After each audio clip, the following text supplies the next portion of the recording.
बाबा, शंकर का जो तांडव नृत्य है ना, उसका मतलब क्या है? क्योंकि जब शंकर अपनी इच्छा से डांस करता है तो कल्याणकारी साबित होता है, लेकिन वो अगर दूसरों की इच्छा से डांस करता है तो अकल्याणकारी सिद्ध होता है। इसका अर्थ क्या है? Student: Baba, what does Shankar's Tandav dance mean? Tandav is the dance of destruction. It is because when Shankar dances voluntarily, it proves to be beneficial. But when he dances on others' wish, it proves to be harmful. What does it mean? ताड़ का अर्थ क्या है? Baba, what does tad mean? ताड़ना करना का मतलब क्या है? What does tadna mean? पिटाई। To beat. तो जो तांडव नृत्य करता है ना, तो सभी आत्माओं को ऐसे लगता है 8 को छोड़ करके कि उनकी पिटाई हो रही ज्ञान डंडों से। So, when he does the Tandav dance, all the souls except the 8 feel as if they are being beaten with the sticks of knowledge. एक टांग उठा के डांस करता है। He dances lifting his one leg up. एक टांग से With one leg,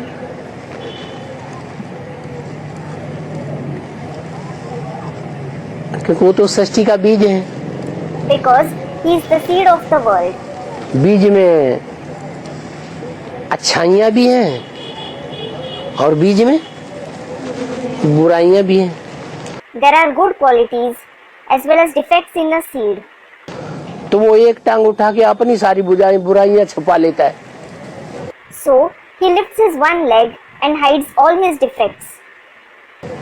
कमजोरी सारी छुपा लेता है He hides all his weaknesses और दुनिया की सारी प्रत्यक्ष कर देता है।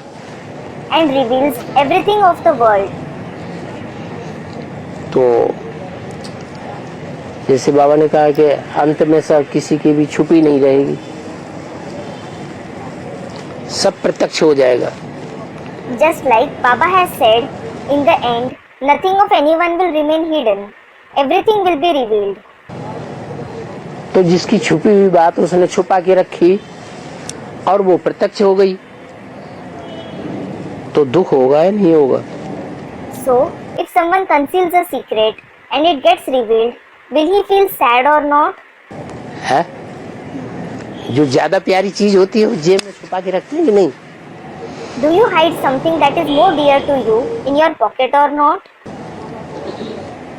तो और दूसरी आत्माएं जो है वो दुखी अनुभव करती हैं थोड़ा थोड़ा नंबरवार।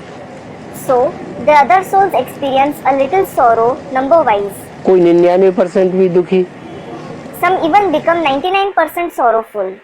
तो अंतमते सुगते हो जाती है, अंत में जाकर के सृष्टि के अंत में जाके जन्म लेती है। So, as are their final thoughts, so becomes their destination. They are born at the end of the world. कोई 0.1% दुखी, Some become 0.1% sad. कोई तो जैसे दुखी होते ही नहीं, तो उनमें 8 का नंबर आ जाता है। Some are such who don't become sad at all. The 8 souls come in that list. तो अंतमते सुगते, So, as is their final thought, so shall be their destination. ऐसी उनकी सृष्टि के अंतकाल में ऐसी मति बन जाती है, वो पूरे चक्र में जो श्रेष्ठ ते श्रेष्ठ बाप है उसके साथ रहती है। Their intellect becomes such at the end of the world that they stay with the most elevated father in the entire cycle. तो खुशी ही खुशी रहती है। So, there is happiness and only happiness.